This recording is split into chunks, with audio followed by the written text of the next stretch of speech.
Governor Greg Abbott announces his plans to reopen Texas businesses.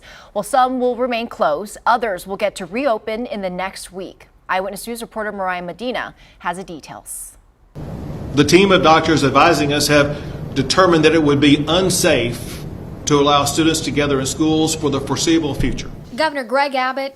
As a result, school classrooms are closed for the remainder of the 2019-2020 school year. Closing schools for the rest of the academic year today as he announced guidance for the steps ahead in reopening Texas businesses. Now, in opening Texas, we must be guided by data and by doctors.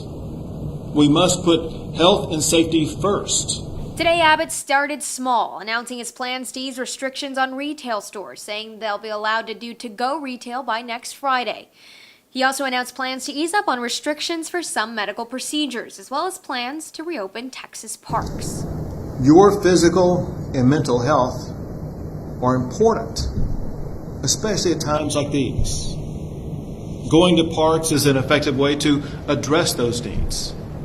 So, state parks will be reopened beginning this coming Monday. Though parkgoers will have to wear masks. With the help of a team of health professionals and Texas business owners, Abbott says he expects to further ease restrictions come April 27th and into May as infection numbers and hospitalizations continue to decline. Because of the efforts by everyone to slow the spread, we're now beginning to see glimmers that the worst of COVID-19 may soon be behind us.